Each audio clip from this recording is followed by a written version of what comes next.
Hi friends. நேற்று wife ஊருக்கு போயிட்டாங்கன்னு நான் ரொம்ப ஜாலியாக இருந்தேன். அது எவ்வளோ பெரிய தப்புன்னு எனக்கு காலையில் தான் எனக்கு புரிஞ்சுது. ஆமாங்க, பாத்திரம் விளக்கணும், டீ போடணும் எனக்கு. அதுக்கப்புறம் துணியெல்லாம் இருக்குது, துணி மிஷினில் போடணும்.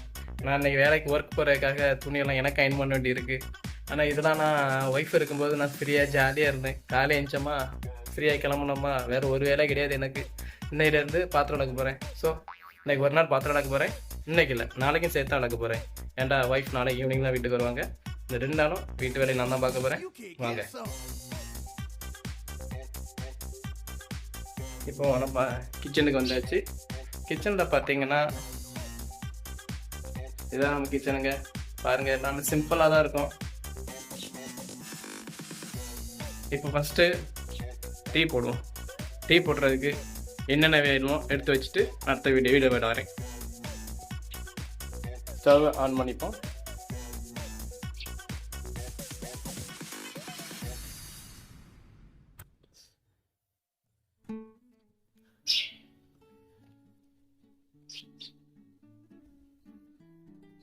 லைட் ஆன் பண்ணிட்டு தேவையான அளவு கொஞ்சம் வாட்டர் எடுத்துக்கலாம்.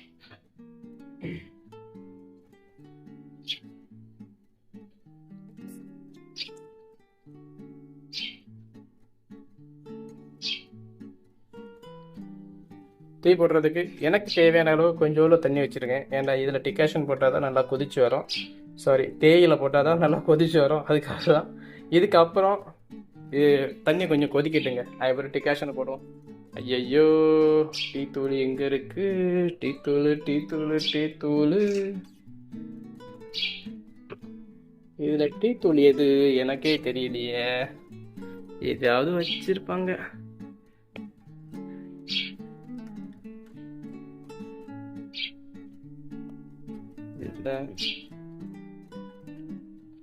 இதுவாக தான் இருக்கும்.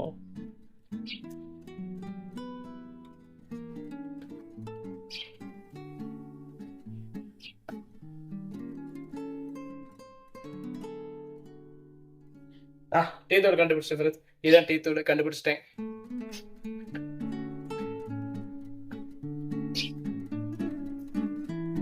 தேவையான அளவு கொஞ்சோண்டு டீ தூள் போட்டுக்கலாம்.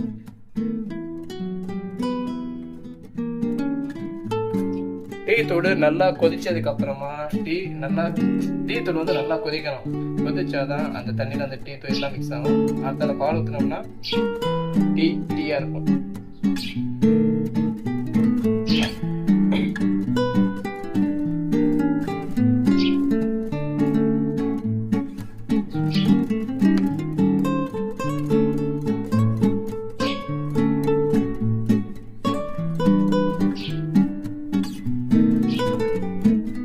பார்த்தீங்கன்னா ஃப்ரெண்ட்ஸ், நல்லா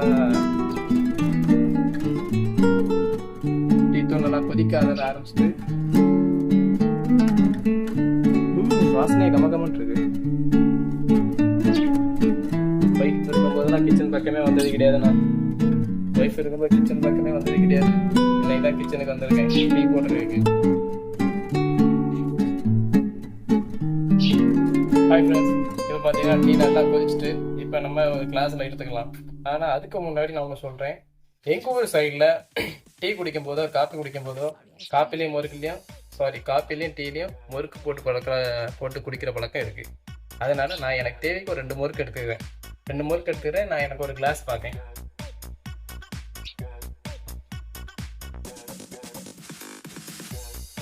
இதாங்க நம்ம குடிக்கிற டம்ளர். என்னடா டம்ளர் ரொம்ப சின்னதாக இருக்குன்னு பார்க்கிங்களா? இல்லை, இதில் வந்து காப்பியோட அளவு கம்மியாக தாங்க இருக்கும். டம்ளர் தான் பெருசு, டீயோட அளவு கம்மி தான். இப்போ முறுக்கை நான் பிச்சு போட்டுக்கிறேன். அதில் அரிசி முறுக்கு ரொம்ப சாஃப்டாக இருக்குங்க. ரீசன் நம்ம கை வச்சதோடய நொறுங்கி கிளாஸில் உளுந்துருது. ஸோ இப்போ இந்த டைம் வாங்கின முறுக்கு வந்து ரொம்ப நல்லா இருக்குது. இதே மாதிரி முறுக்கு கிடச்சுன்னா கொஞ்சம் நிறையாவே வாங்கி வைக்கணும். இந்த மாதிரி முறுக்கு டக்குனு கிடைக்காது. என்ன நம்ம அரிப்பு எடுத்துக்கலாம். அரிப்பு எங்கே வச்சுருக்கான்னு தெரியலையே. அரிப்பு கிடச்சிட்டு இப்போ ஸ்டவ் ஆஃப் பண்ணிடுவோம். ஆஃப் பண்ணிவிட்டு நம்ம எவ்வளோ டீ இருக்கோ அது எல்லாத்தையுமே நம்ம ஊற்றிக்கலாம். ஏன்னா எனக்கு மட்டும் தான் நான் டீ போட்டேன்.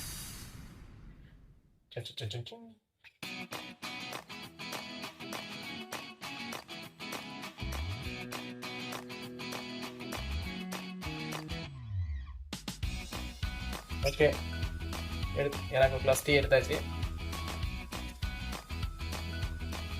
அது நம்ம பாத்திரம் கழுவுறதுக்கு வச்சாச்சு.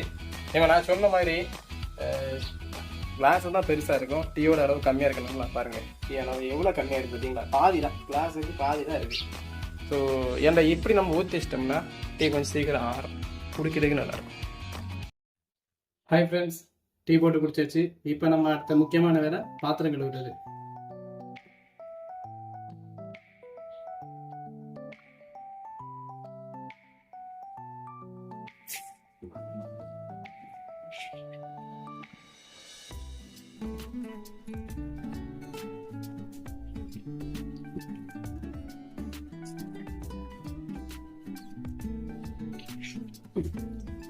ஹாய் ஃப்ரெண்ட்ஸ், இப்போ பாத்திரம் விளக்கியாச்சு. நம்ம பாத்திரத்தை ஒவ்வொரு பாத்திரமா கழுவி அப்படியே சைடில் வச்சுக்கலாம்.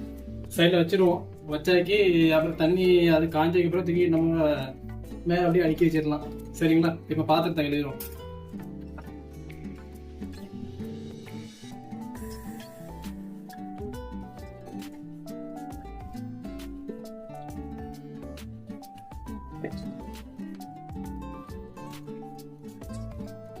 பார்த்தீங்கன்னா தண்ணி கொஞ்சம் போர்லேயும் தண்ணி அதிகமாக கிடையாது, நல்லுலேயும் தண்ணி அதிகமாக வராது. அதனால் நாங்கள் சிக்கனமாக தான் தர வச்சுட்டு இருக்கோம். ஸோ நீங்களும் அதேமாதிரி நீங்களும் அதேமாதிரி சிக்கனமாக இருந்தீங்கன்னாக்கி தண்ணி பிரச்சனையே வராது. முடிஞ்சதாக்க தண்ணியாக சிக்கனமாக செலவிங்க. அது வந்து இன்னைக்கு இல்லை, என்றைக்குமே அது நல்லது தான் நம்மளுக்கு. நம்ம இப்போ ஒரு இடத்துல இருந்து இன்னொரு இடத்துக்கு ஒர்க்கு போகணும்னாலும் நம்மளுக்கு அந்த சிக்கனமாக இருந்தோம்னா தண்ணி பிரச்சனை அங்கேயும் நம்ம சரி பண்ணிக்கலாம்.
நல்லா அழுக்கெல்லாம் ஊறட்டு ஒரு ஒரு மேக்ஸிமம் ஒரு 20 மினிட்ஸ் ஒரு 40 மினிட்ஸ் வரைக்கும் நம்ம துணியை ஊற வச்சுட்டு ரெண்டாவது மிஷினை ஆன் பண்ணி விட்டோம்னாக்கி எனக்கு நிறைய வேலை அதுக்கு இருக்கு நல்லா போகுது. நான் ரொம்ப பிஸி. சரி ஓகே ஃப்ரெண்ட்ஸ், இப்போ வரைக்கும் காலைல பாத்திரம் வைக்காச்சு, வீட்டை பெருக்கியாச்சு, இப்படி கிச்சனில் ஒரு துணி சம்பவம் போட்டு நடந்ததாக அடுத்த ஒரு வேலை இருக்கு. நான் குளிச்சுட்டு ஒரு வீடு எனக்கு நான் துணி அயன் பண்ணி நான் ஒர்க் பண்ணணும். ஸோ அதனால ஒர்க் போயிட்டு வந்ததுக்கு நான் கண்டினியூ பண்ணுறேன். வரமாட்டேன்டா சாமி. ஹாய் ஃப்ரெண்ட்ஸ், இப்போ பார்த்தீங்கன்னா நம்ம கிட்டத்தட்ட பாதி வேலை முடிச்சிட்டோம். அதாவது காலையில் டீ போட்டு குடிச்சாச்சு, அப்புறம் பாத்திரம் வைக்காச்சு, வீடு துட்டாச்சு, மிஷினில் துணி போட்டு ரெண்டாவது எடுத்து இப்போ காய போட்டாச்சு. இப்போ அடுத்ததாக நம்ம பண்ண வேண்டிய வேலை சமையல் பண்ணுறது. அதாவது நம்ம ஃப்ரெண்ட்ஸ் எல்லாம் சிக்கன் எடுக்க போயிருக்காங்க. வந்த பிறகு சிக்கன் இன்னைக்கு நாங்கள் சமைக்க போகிறோம். அதே ஒரு வீடியோ எடுத்து நான் போட போகிறேன். அது பார்ட் 2ல் வரும். ஸோ இப்போ நீங்கள் பார்த்துருக்கிறது பார்ட் 1, பார்ட் 2. அதாவது பார்ட் 1, பார்ட் 2, பார்ட் 3 ஒவ்வொரு ரிலீஸ் பண்ணுறதுக்கு உங்களோட சப்போர்ட் எனக்கு தேவைப்படுது. ஸோ உங்களுக்கு பிடிச்சிருந்தா எங்களோட சேனல் லைக் பண்ணுங்கள், சப்ஸ்கிரைப் பண்ணுங்கள், கமெண்ட் பண்ணுங்கள். முடிஞ்ச அளவு நீங்கள் கமெண்ட் பண்ணுங்கள். நீங்கள் கமெண்ட் பண்ணால் தான் நாங்கள் என்னென்ன தப்பு பண்ணியிருக்கோங்கிற தெரிஞ்சு நாங்கள் அதை திருத்திக்க முடியும். ஸோ மேக்ஸிமம் நீங்கள் கமெண்ட்ஸ் பண்ணுங்கள். உங்கள் கமெண்ட்ஸை நாங்கள் வரவேற்கிறோம். ஸோ அடுத்த பார்ட்டில் வெயிட் பண்ணுற வரைக்கும் உங்களோட விடைபெறுவது உங்கள் நண்பன் கடம்பை போட்டி சார். பாய் ஃப்ரெண்ட்ஸ், பாய்.